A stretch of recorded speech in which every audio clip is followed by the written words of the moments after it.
So again, so today is the 12th day of the month of Tamuz. In Hebrew, Yud Beis Tamuz. And tomorrow's Yud Gimel, and it's actually a 2-day, holiday of Thanksgiving in the world of Chabad Hasidim, because just as was discussed, it was the day that he got out of jail. Now we're just going to go into some background. And most of the secular Jewish world is very focused on Holocaust history. And, feelings of being a defiant Jew in the face of oppression generally is drawn from Holocaust stories. And the secular world generally kind of missed the Jewish experience in Russia. And a lot of the reason, if I could just, suggest, is because the Jewish experience in Russia was already lost with the communist revolution. Religion's the opiate of the masses. And by and large, Russian Jewry fell out of orthodoxy. But you had a very strong Orthodox leadership. So whenever someone did something Jewish, it was Orthodox, and you had Orthodox rabbis keeping people's sense of identity together, even though people weren't religious. Comes about 20 years after the Russian Revolution, comes Stalin and he decides he's going to wipe out Judaism. Generally, it's because of anti-Semitic overtures was really why he would pick Judaism versus, he could wipe out any religion, wipe out, the Russian Orthodox Church. But decided to wipe out Judaism, and he did it in a most violent way, very much akin to Holocaust-type tactics, minus the gas chambers, torture, shootings, disappearances, tremendous amounts of oppression. This aspect of Russian Jewish experience is kind of lost on the secular Jewish world. But in Lubavitch, it's very much centerpiece, because Lubavitch was leading the fight against Stalin to keep Judaism alive. And you don't actually find this even in the Orthodox world outside of Lubavitch, because all the Orthodox rabbis of Russia fled for their lives when Stalin started to do his purges. The only group that stayed in Russia that would fight, so to speak, Stalin and be strong Jews in the face of oppression was Chabad. Meaning all the rabbis, the people heard of the Chavetz Chaim, everyone fled. No one was in Russia. But the previous Lubavitcher Rebbe, he decided that this is a time not to run. This is a time called Shmad, a time in which the non-Jews are wiping out Judaism. And therefore there's millions of Russian Jews that would be left without rabbis, without teachers, without a Jewish infrastructure. And those people would be lost. They would be lost to the history of assimilation if he would leave.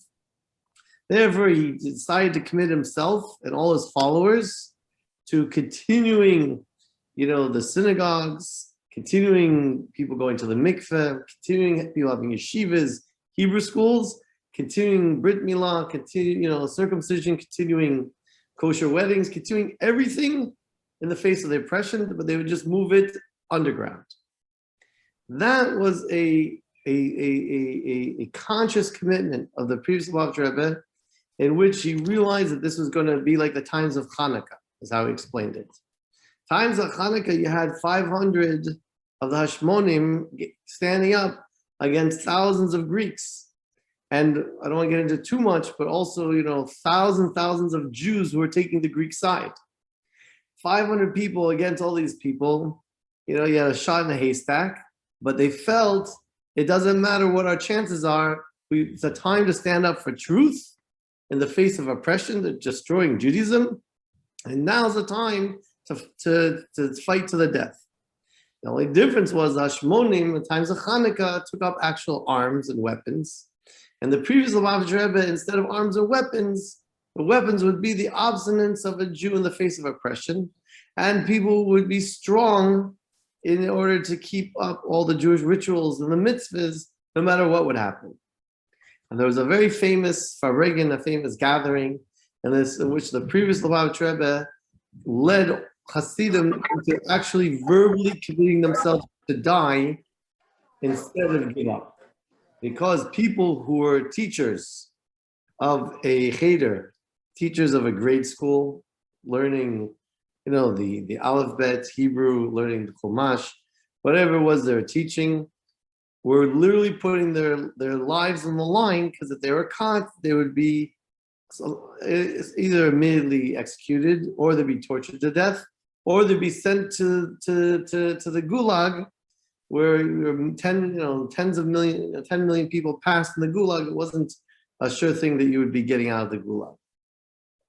So therefore, this was the situation in Russia at the time, and it's being led by Lubavitch, and this is why it's really a Chabad holiday of victory, of what we'll discuss of what happened.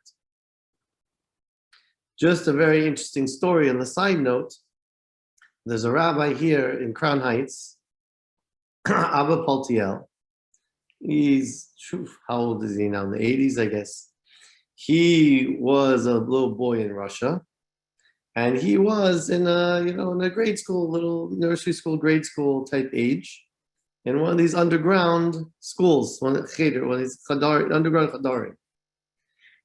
And were in the basement, right out of sight, so no one should know they're having a cheder anymore. And every few hours, the Rabbi, the teacher of the class, would ask one of the boys, I think it was like 5 or 6 at the time, so maybe it was a kindergarten class, they had a little window, it was the basement was a little, of course, was a little sunk in the foundations of the house underneath the ground. And there's a little window where the foundation meets the street. And he would ask one of the 5 or 6-year-olds to kind of perch himself up by the window and tell him if anyone would be coming. Now, he didn't tell the kids, you don't want to freak out 5, 6-year-olds and make them afraid and paranoid that, people are going to be arrested, people are going to be killed. But what the Rebbe was doing was he wanted to know if the KGB was coming. So he didn't tell that to the kids. Just said, let me know if anyone's coming to the front door or coming to see our cheder for a visit. So Abba Paltiel described that he was that boy at that particular hour, and he was looking and he sees a very nice young couple walking across the street towards towards their little basement. So he realizes, this is the visitors that my teacher is asking me to inform, to tell them that they're coming. So he turned to tell his teacher, but what could he do? His teacher's teaching a class. His teacher always told him, never interrupt the Rebbe when he's talking. So he didn't know what to do. He's 6 years old, 5 years old, doesn't know what to do. Can't. One hand, his Rebbe told him, tell him if they have guests. On the other hand, his Rebbe's talking. Maybe he'll wait till his Rebbe, has a break in a sentence or something. Didn't know what to do. He's thinking. And he decides, he'll just interrupt his Rebbe. Whatever. So he says, Rebbe. He says, yes. There's visitors coming. And the Rebbe was suddenly, quickly, just like the Hanukkah story, right? What was in the Hanukkah story? Everyone's learning Torah with these parchments. And then you had a lookout boy. And if he sees the Greek soldiers, he tells them that the soldiers are coming. Everyone quickly throws the parchment away of the Torah scrolls. And everyone takes out dreidels and act like they're playing games. So too, the Rebbe quickly grabs all the books, all the Chumash, all the Torah books, hides them all away, throws out toys, Legos, whatever, and then gets a newspaper, sits in the corner and starts reading as if he's bored out of his skull. So the kids, I don't know if they understood all the details of what's going on, but they understood that it's time to play. That's all time to play Legos and cars. Isn't that great? We don't have to learn anymore. So everybody starts playing. And just as he finishes this with the newspaper, there's a knock at the door. They open the door without hesitation, right? Because if they would knock and there would be if you count to 60 seconds, 120 seconds, it's getting a little suspicious over there. So it was just in time that when the door knocked, they opened the door, and this nice couple was all smiles, And they're like, oh, what do we have here? Oh, isn't this nice? Little kids playing, being babysat. Oh, that's so nice. And they nod their head, they look left, look right, and then they shut the door and went away. Now, the next day, the Abba Paltiel went to Cheder. He no longer went to that location. He was now in a different basement somewhere else. And he doesn't know where it was. And the Rebbe, this teacher, was no longer the same teacher. That teacher was gone. What happened? Whenever they found the location, they had to switch location. Wherever they identified the teacher, they had to whisk the teacher somewhere else. Now, Abba Paltiel did not see that teacher ever again. Until 30 years later or so, in 770, Abba Paltiel was already, adult, and an older guy comes to him in 770 and says, you're Abba Paltiel? And he says, yes. He says, do you remember me? And he says, oh my goodness, you're my teacher from Russia. And he says, yeah, they reminisce a little bit. And he says, Abba Paltiel, do you remember how you saved my life? That's when it hit him. The 5-year-old saved his life. If he didn't interrupt him, he would have been, who knows what would have happened to him. This was the pressure that the Hasidim in Russia were under. Tremendous, tremendous pressure. Life and death pressure. And every Chassid that was going the ways of the previous Lubavitch Rebbe, literally at a certain Farbrengen, the Rebbe asked him to commit to continuing the ways of Judaism in Russia to such a degree that he was willing to die for it. And he went one by one, everybody in the Farbrengen, so-and-so, are you willing to continue to teach Torah even if you're going to be killed for it? And everyone took upon themselves that they would do it even if they would die for it. And it was a time in which that we must stop the assimilation in Russia to the degree a person should die. So at one point in the Farbrengen, the previous Lubavitch Rebbe was getting all the Hasidim one by one to stand up and commit themselves to death. They knew that there was informers in this Farbrengen, KGB informers. Can I ask a question? Yes. You might not like the question. I don't know why you find the need to compare it to the Shoah. Maybe if you wanted to compare it to the Inquisition, even though I think the Inquisition was still worse, I don't think you can compare it to the degree of the Shoah. Yeah, I think you're right. I think it would be better comparison to the Inquisition. So, anyways, so yeah, I'm so sorry. You're absolutely right. So therefore, at this Farbrengen, that they were known that there was KGB and that they were witnessing all this. So at one point, the previous Lubavitch Rebbe undid his buttons. He said, there's KGB here. They're probably not happy with the subject of the Farbrengen. He undid the buttons of his shirt, revealed his talis, his talit underneath, and he said, shoot me. If anyone here doesn't like what we're doing here, they can shoot me now. And they waited. And after a few seconds, it was clear he wasn't going to be shot on the spot. So he buttoned back his shirt. He says, okay, so if they're not going to shoot me, then we'll continue with our Farbrengen. Continuing with people committing themselves to doing Torah mitzvahs to the death, to the point that they would die. Now, it's a known thing that people are human. And the question is, what we're going to kind of talk about here in this subject is how the previous Lubavitch Rebbe, how they could live like this. People had to live like this for 20 years until they could get out of Russia. How could they live normal lives? How could they have normal sanity? So how could the previous Rebbe, survive all these things psychologically? Because, we hear these things and we'd be very intimidated. And, many people would give up. Well, the previous Rebbe, very interesting, wrote a diary. And in this diary, he describes his thoughts and feelings. And the Rebbe his son-in-law, the Rebbe would often describe how the Frierdiker Rebbe was relating to things and what was going in the Frierdiker Rebbe's mind based on conversations they had. And it came out very interesting that the previous Lubavitcher Rebbe, throughout all this, generally showed no fear or emotional strain. And the Rebbe once described this concept in which the previous Rebbe had a meeting in Moscow. And at that meeting in Moscow, he was going to organize the Jewish underground. I don't exactly know the details of what that would mean, but can imagine that if he went there, the Jewish underground in Moscow would be much more effective, much more organized, and it all depended on the previous Rebbe coming to the meeting. Now, it was known that the KGB were closing in on him at the time, and everyone expected the KGB to eventually, within the next, close period of time, to arrest the previous Rebbe. And at that time, generally that would mean the end of the previous Rebbe and the end of the Jewish leadership in Russia.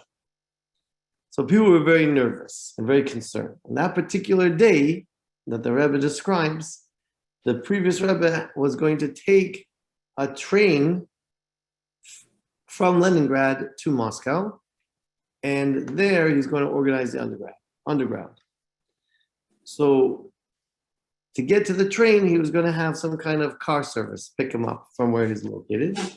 And they pretty much assumed that on the way that the KGB wouldn't let him take the trip. And they pretty much assumed that on the way, that's when the KGB would get him. So people were generally very nervous. The Hasidim were nervous, they were concerned. And the previous Rebbe himself, 15, 20 minutes before this cab was supposed to pick him up, kind of hold himself off into his own room, his study. And the Rebbe, which at the time was his personal assistant, figured, I'll check on the previous Rebbe, see how he's doing. So he went into the chambers of the previous Rebbe, thinking to find the previous Rebbe, maybe saying Tehillim, praying to Hashem, maybe walking back and forth in some kind of deep thought or nervousness, because there's a certain anxiety going on that this could be his last trip in this world. So so when the Rebbe came into the room, there was such a feeling of serenity in the room. And it caught the Rebbe by surprise. And he saw that the previous Rebbe was sitting at his desk, completely calm, completely focused and engrossed in some paperwork, balancing accounts or something. And there was not one feeling in the room or feeling by the previous Rebbe that there's any pressure, there's anything to be scared of. And it just didn't make sense. It just didn't seem a natural human expression to be in that situation and be so calm. So the Rebbe asked the previous Rebbe, how can you be so calm? And the previous Rebbe told him that, he learned a lesson in life long ago. And that is, whatever is going to happen in the future, he sees as if it doesn't exist. It didn't happen yet. And whatever happened in the past no longer exists. So either life is in the future and it doesn't exist, or it's in the past and it no longer exists, and all exists is now. And now he's completely focused on something else. It has nothing to do with a trip to Moscow. And therefore, any worries he has associated with a future trip to Moscow don't exist either. So therefore, he can sit with complete, yishuv adas, complete peace of mind, and focus on that which he's doing. And therefore, nothing of the past or future bothers him. Now, the Rebbe was very taken aback by this kind of approach to life. And he saw that this was the source of the previous Rebbe's, calmness. And the Rebbe And on another occasion, try to explain how people could apply this into their own lives, even when worrying about catching a plane or catching a bus or something. But with regards to the previous Rebbe, that kept him calm. Now, there's another story that describes also how the previous Rebbe never displayed true fear. And that was a description of the Rebbe in during Blitzkrieg of Poland, Nazis Makshmam, when he was caught in Warsaw. Because eventually the previous Rebbe would escape Russia, and he would eventually settle in Warsaw, and there he was caught with the German invasion, I think it's 1941, or 39, sorry, German invasion 39 of Poland. So then, during Blitzkrieg of Warsaw, there were literally carpet bombing the whole city. So that meant if a person was in an apartment building, and these are small bombs, not like the bombs we have nowadays. So if they're your apartment building is being hit in different sides of the apartment building by different bombs, so eventually they would flatten the apartment building. And your only hope was that, the other side of the apartment building would be blown up, but not your side. And the bombs are so strong that when they hit one side of the apartment building, the entire building would shake. And a certain rabbi that was with the previous rabbi at the time described that when the bomb hit and the building shake, you were so on such nerves, you were so, the emotional stress that, any second you could die, you would scream with every bomb uncontrollably, scream. And people would, if you had a little sense, you'd say Shema Yisrael prayer, or you just scream, you just emotionally just let out screams. And the bombs were so thick that, the previous Rebbe was trying to busy himself during all these bombing by writing, thoughts of Torah, a discourse, unique thoughts of Torah with one of these quill pens that dip into the ink. And the building would shake so much from the bomb that the ink holder would spill over what he was writing, and he would have to clean it up. And it happened periodic, like constantly with every bomb. Now, the only thing they noticed is by the previous Rebbe, every time there's a bomb, he didn't flinch. Everybody else flinched and screamed. He didn't flinch. All it was that his ink would spill, and he would set it up right, he would clean it and continue writing as if it was just a little nuisance, but not that it was a sign of some kind of near-death experience that would cause him to flinch and jump. So again, another case, it just doesn't make sense. Well, where does the previous Rebbe get this, such calm and serenity in the face of death? Didn't make sense. Humanly, does not make sense. So Chassidim asked him, Rebbe, how can you be so calm? So he told them that, every bomb has its address on it. Everything's preordained from heaven. And you should know our address is not on the bombs. And then the previous Rebbe continued to write his discourse. Now, what do you think the Hasidim felt? Do you think they didn't scream the next bomb? They just understood that the bombs that has the address and their address not on it. They're not going to die. But of course they're still screaming. Because emotionally, it's hard to connect to that. But the previous Rebbe, once he knew that bomb is not, our name's not in the bomb, that's it. It doesn't exist. As if it doesn't exist. What doesn't exist? All that exists is him sitting there writing a discourse. Now, this type of attitude is a very unique attitude that we never heard in Judaism too much.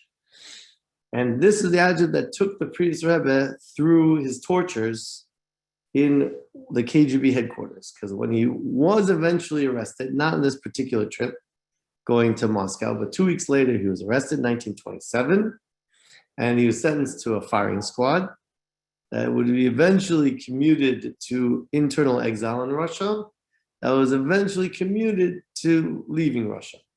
And the second being commuted sentence of leaving internal exile and leaving Russia was today. Hence the celebration. But when he was originally arrested, the sentence was death by firing squad. But they don't even tell you that that's what your sentence is. Russia, they wouldn't tell you what your sentence is. So you have no idea what's going to happen to you. It's a part of the psychological torture they would do to people that they wouldn't tell in the sentence, and you only know about it after death. He only knew about it after he was commuted and he saw what his old sentence was. So they arrested the previous Rebbe, and they take him to a certain interrogation prison, KGB headquarters. It slips me the name, Spolerno, I think is the name. And this is a place that everyone knows that whoever goes in doesn't come out. People never heard of people going to this place and coming out alive. So it was a very foreboding place. Like when you're arrested, you have no idea where they're taking you. And then when you recognize the building they're taking you, your heart just sinks as you realize you're going to a place of no return. And the previous Rebbe writes this in his diary, right? After he got out, he recorded his experiences, his thoughts, and he writes this in his diary, that your heart sinks as soon as you realize you're going to this place. And since the KGB know this is the experience of those who come to this place, they set it up in a way that's very intimidating. He describes that they take you to a certain, entranceway that leads to a long hallway. The hallway is dark, no lights, except a little flicker here and there of a very dim light you could barely see. And in this hallway, every few steps is a guard sitting in the dark, stone-faced. And they walk you slowly down this hallway. And it's part of this intimidation feeling in which you feel lost. You're going to a place of no return, and you feel like you're going to the depths of hell. And the previous Rabbi starts to talk about how his emotions started to reflect all this. He started to feel all this fear and tension. And they eventually take him to the end of the hallway into some kind of registration room. But he saw that if he continued down the hallway even longer, eventually it ends into another hallway that's perpendicular, like a T. And that hallway that's perpendicular has light. But this hallway, it's very long, is dark. Fine, they bring him into the registration room. And there is a very intimidating process. They accuse him of being enemy of the state. And they pretty much explain to him that anyone comes here doesn't leave alive. And not only that, that when they would kill him, they're going to throw his body into the cellar. And his family, they have no idea where they took him after the arrest, and they'll have no idea where he's buried. And it's all part of the intimidation process. And then they brag about how many other rabbis they killed that night, and they'll just add them to the list. And the Rebbe writes that his feelings, he felt that he felt that he was going to emotionally collapse. He explains in this diary, it's out of print, unfortunately. It's called the Heroic Struggle. You might be able to get it in Siches in English online, sichesinenglish.org, SIE.org or something. It might be online for online reading, but it's called the Heroic Struggle, in which they printed all the Rebbe's diary, the description of all this that I'm describing. Anyway, so he writes that he's feeling that he's emotionally collapsing inside, he's going to lose it. Meaning this emotional intimidation that they're going to try to do to eventually extract information from him through torture. And once they, have the person in an emotional weak state, torture goes much easier to get the information out of the person. And the information the Frierdiker Rebbe has is pretty much who are all the rabbis, what are their names, where they're teaching. If they can get him to blow the cover of everybody, they could literally kill the entire Chabad movement in Russia. So the Rebbe starts to really panic, emotionally panic. He feels the beginning of emotional panic attack. And he realizes he must get out of the room and somehow get a hold of himself. or else he's just going to lose it. So he describes that somehow the guards in the registration room, were just kind of looking this way, looking that way. And he had a little break to step outside the registration room into the dark hall again. Now, again, the guards probably were not at their finest of attention because no one's going to escape this place anyways. But he was able to walk out into the dark hall, and the darkness of the hall is really kind of, bothering him and making him feel very uncomfortable also. So he decides to continue walking down the hall to the hall perpendicular that's bright. Eventually gets to that bright hall, and he sees that bright hall looks like a regular office building, a hall with doors on the sides, bright lights, and a bench in the middle of the hallway for someone to sit and discuss things. So he feels that it feels better now. It's bright. He feels he's going to sit on the bench and relax and get his thoughts together.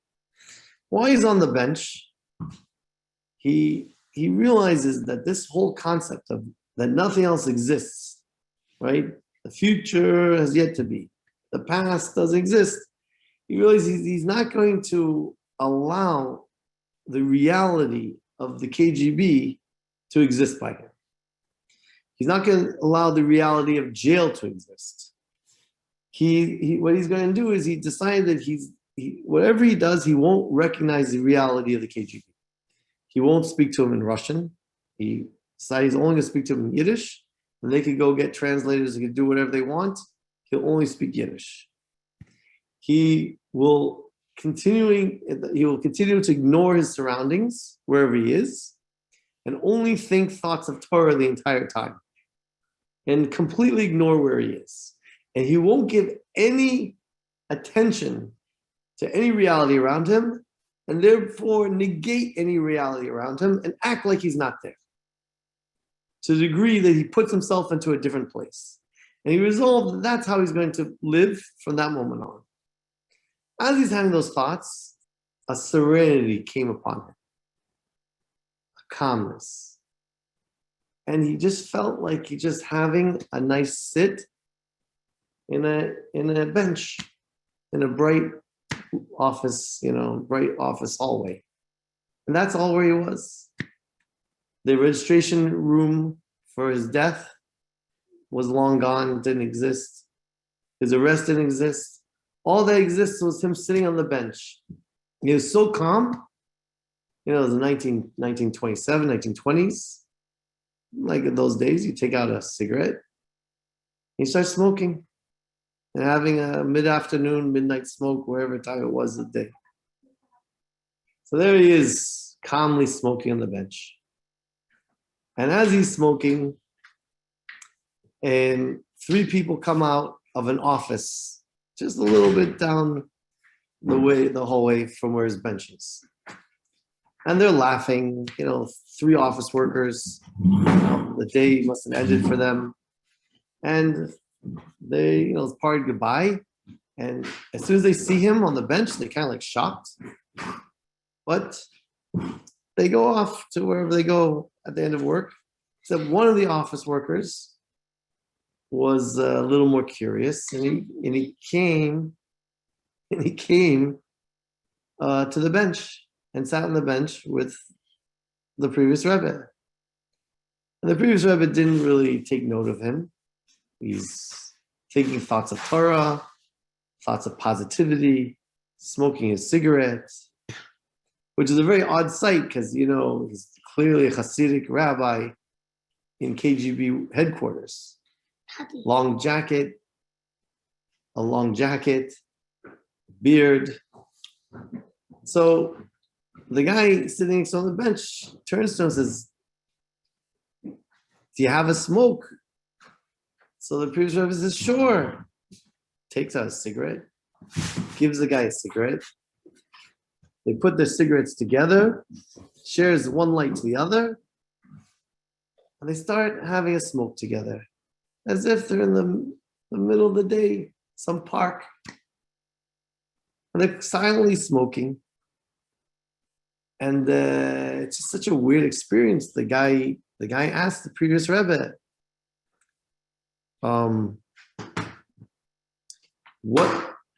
why'd you come here to, why'd you come here to KGB headquarters today? So the previous Rebbe is smoking, and he's just nonchalantly, I didn't come here for my own volition. The guy's like, what? Did you ask me why I came here? He's like, yeah. I didn't come here because of my own volition. They brought me here. The guy's like, who brought you here? He's like, the KGB. Or it was a precursor to the KGB, a different group, NKVD. The guy's like, the NKVD brought you here? He's like, yeah. Very nonchalant. The whole conversation is nonchalant. Except this guy's getting nervous. He's like, they brought you to this hall? Not to this hall. To the dark hall over there. The guy was shocked. You're enemy of the state. And the priest was just very calm. No, I'm not. The guy was so shocked. He didn't know what to do. So anyway, he shook his head a little bit, put out a cigarette, and walked away. It didn't make any sense. This is how the previous Rebbe decided he's going to survive the Russian torture chambers. He's going to write a diary for all of us to take note so that we can use some of these techniques into our own lives. So the Rebbe eventually writes certain details of what he went through. Some gory, some not. But he explains, for example, that eventually he was brought to his cell. And the cell was very small and it had lots of people in it. I didn't really get all the measurements, how he describes it in meters. But it was a very crowded cell. And the one like mattress on the floor or something, I didn't really get it, was by the one single little crack of a window on the rectangle cell on the far side of the wall. And they gave him that mattress by that window. So he thought, lucky me, I'm the only one that gets the fresh air from this little crack of a window when this hot, cell with too many people in it. So he thought it was a bracha. But he didn't know there was a curse that no one wanted to be that window, because as soon as it becomes nighttime, that window opens up to the courtyard where all the executions happen the entire night. So the entire night you hear screaming and people begging for their lives and shooting the entire night, and no human being can catch a wink of sleep the entire night.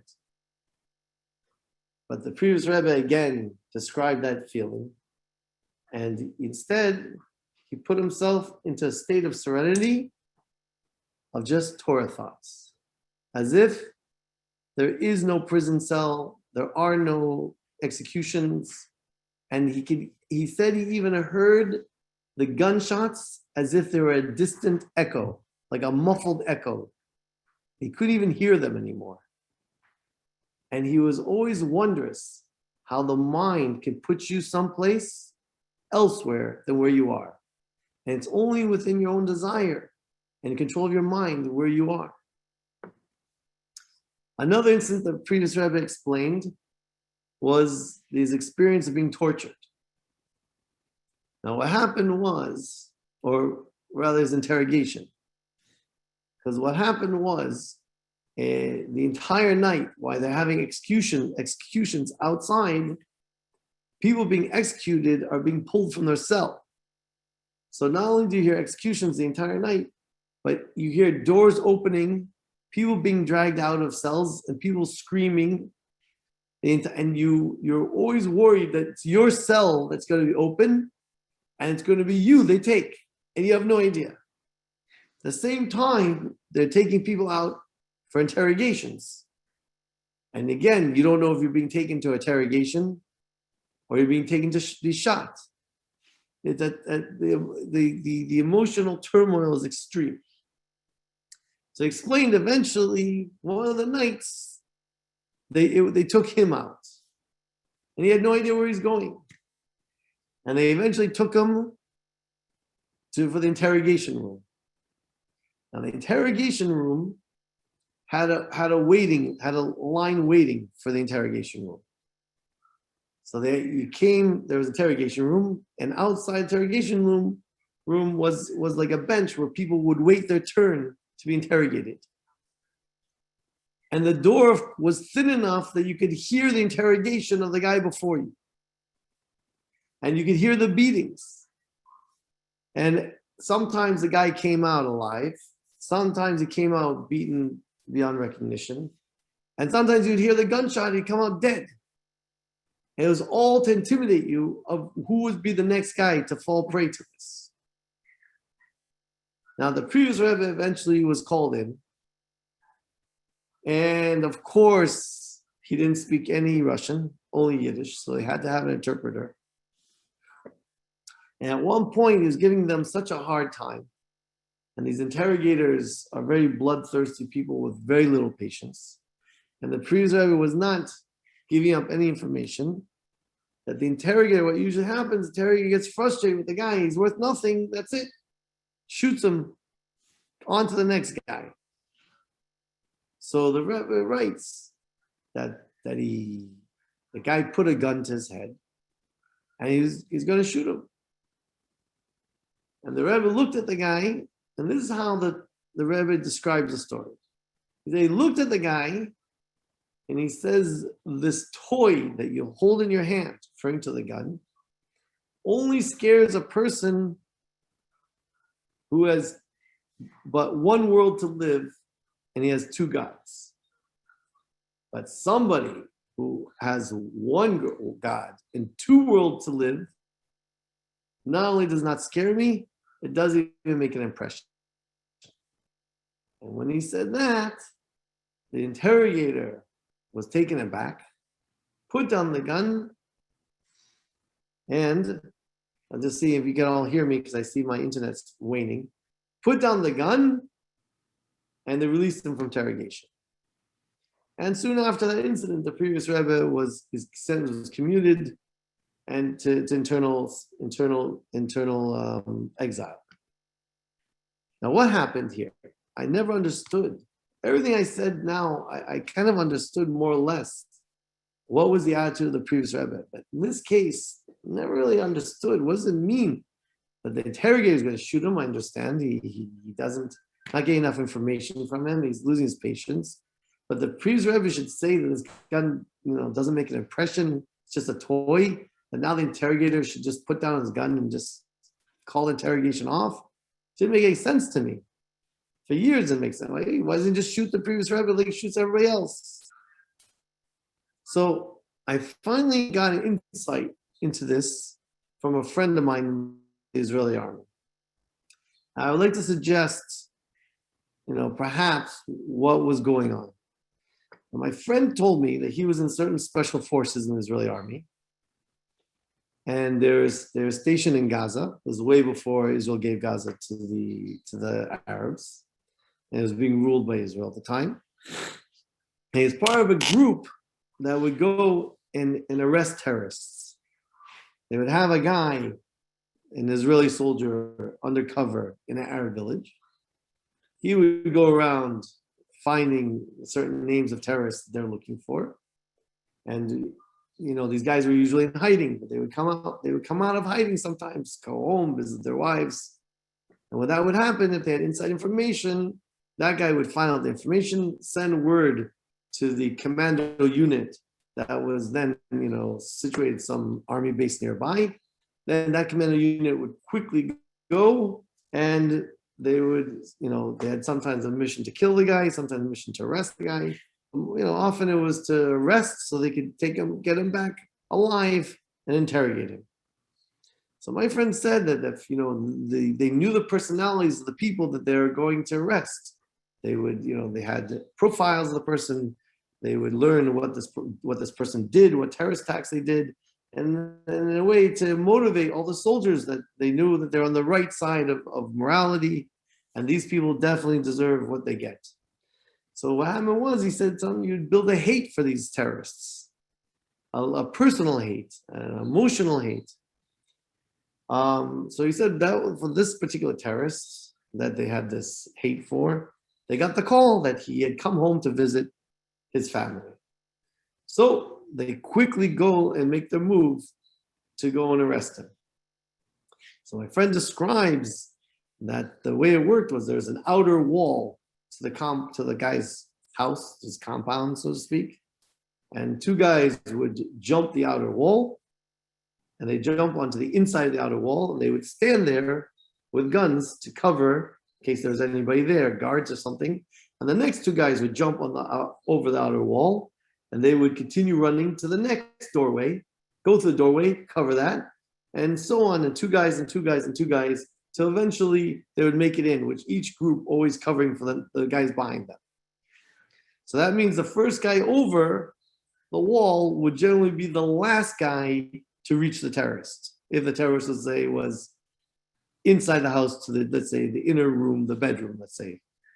So my friend told me that what happened was that, you know, they've trained like this. I mean, it's like ingrained in their training that this is how they do things. So my friend described that when he jumped over that outer wall and ended up on the inside of the compound, he lost himself. That he was just full of this hatred. I think he said that one of the terrorist attacks that this person perpetrated actually killed a friend of his or something from high school, and he was just full of hate for this guy that he actually lost himself and forgot his training. And as soon as he jumped over the outer wall, he continued running through the house to get the guy who was supposed to be in the bedroom. So when his friend who's supposed to jump over the outer wall sees that he's not in formation, he's running, so he realizes he's got to run after him because my friend could blow the entire mission, or who knows what he could do. So whatever he describes, he was running and he was just going from one doorway to the next doorway, going to the guy's room. And he says he got into the guy's room, finding the guy in bed, fully intending to kill him as soon as he saw him. That was, as he told me, that all he thought about was to kill the guy. As soon as he gets into the room, he said he's going to kill the guy. Now, what he told me was that as soon as he got into the room to kill the guy, he said, you know, this instinctive feelings took over him because he wasn't running on intellect. He wasn't running according to game plan. He was running on instinctive feelings. And he said instinctively, instead of running and just killing the guy as soon as he saw him and shooting him up, he instinctively, he had a desire to make eye contact with the guy. So he hesitated a split second to make eye contact with the guy. And he said that there's a split second communication between the eyes. He said the guy looked at him and said, so to speak, in his eyes, "What are you going to do?" And he was a little defiant with his eyes. And my friend said that he communicated to that guy through his eyes that, "I'm going to kill you." And once that communication was sent to this guy, he realized that his life is over. He melts. And when he melts, that's when you feel this adrenaline, like thrust of adrenaline to actually do it. And that's the killer's high. Very interesting. And just as he had the killer's high, and he was going to do it, his friend who was chasing him caught up with him and put his hand on his shoulder to like break him out of that revelry. And just as he had the killer's eye, the hand goes on his shoulder, and he's a little shocked out of his killer's eye. And his friend tells him, you know, whatever the guy's name, let's say his name is Levi. Levi, don't. He's calm. Levi, don't. We need him alive. And it took him his hands are like holding the gun, like it's adrenaline. It took him I don't know how long, seconds or something, to eventually just release the grip and calm down. So what I get from the story, that these interrogators, they need to look their victim in the eye. They need to have that unspoken conversation eye to eye with their victim. Where the victim looks at the interrogator and says, what are you going to do? And the interrogator looks at the victim and says, I'm going to kill you. And the victim realizes he's lost, melts, and the interrogator wakes up with this adrenaline rush of killer vengeance. And that's the killer's high that he gets, to go from one victim to the next. What happened with the previous Rebbe? He looked at the previous Rebbe. The Rebbe looks at him back. No effect whatsoever. He looks at the previous Rebbe. I'm going to kill you. The Rebbe is supposed to now melt. And the Rebbe then starts talking. This toy that you have doesn't make me fear, because I have 2 worlds to live, this the next. Doesn't even make an impression. And when the guy realized the previous Rebbe had no fear, no intimidation,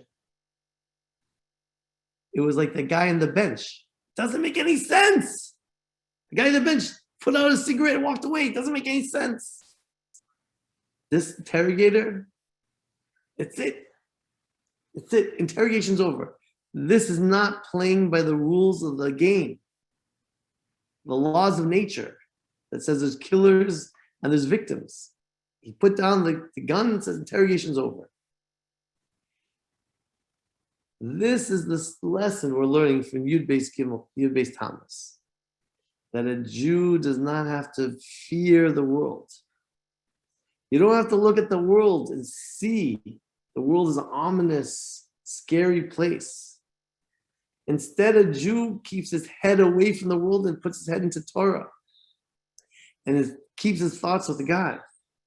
And there, God's infinite. God can do whatever he wants. Infinite powers. Anything can happen. A person can be saved. They could be strong Jews. They don't have to compromise. And from that, all blessings come. And the previous Rebbe used all these powers to help spread Judaism, bring other Jews closer to Yiddishkeit. So too, we have all these powers to also promote Judaism. We do it to ourselves. We bring ourselves to a class like this. We do it to our friends. We help our friends come to classes like this. We support Chabad houses with charity, tzedakah. So there's a Rabbi Smith, can continue to do classes like this. But this is what we live for. We don't live for all the things happening around us. For those things, that's just the world. Sometimes it helps us to Judaism, sometimes it doesn't. But we don't get affected or fearful of the world. And this is the lesson of Yud Beis Tamuz.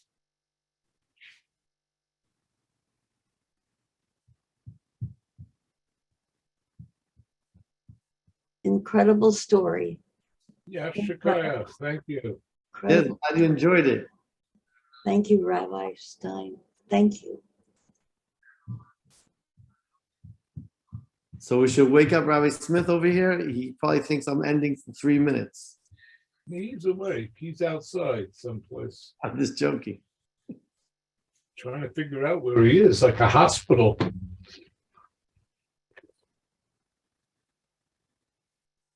And Hey, do another story. Go ahead. no, I'm good. Because otherwise I'm gonna have to run. I have my kids just came home from camp. So run. Gesundheit. Okay, beautiful. Bye. I'm glad I could share this with you. But just a quick point, I'll just how can we translate this into our own lives more specifically? So the Rebbe, when he saw the previous Rebbe in his room, in his study, not worried about this trip to Leningrad, to Moscow. So the Rebbe then took that lesson and was talking to some Israeli Hasidim who came to 770 World Lubavitch headquarters to be by the Rebbe for a few weeks in 1970. And they had a plane, the Israelis had a plane that afternoon back to Israel. And the Rebbe's Farbrengen was going a little bit long. And they started to get afraid that maybe they're going to miss the plane. So the Rebbe gave this whole talk about, the previous Rebbe, that at that moment nothing else existed. So he explained to these Israeli tourists that in this moment there's nothing to be worried about. So this moment, the future is yet to exist. And then he started to, not just the concept of future, but your actual plane to Israel doesn't exist. The airport doesn't exist. Your tickets, your plane tickets themselves don't exist. The only thing that exists is where we are here and now, in the Farbrengen. And then when we finish the Farbrengen, if there should be a need for something in the future, like a plane to Israel, God will create that reality then. As for now, it doesn't exist. And that was supposed to be a calming effect, so you shouldn't be worried about the plane. You should focus on the Farbrengen. You don't have to be worried about the future.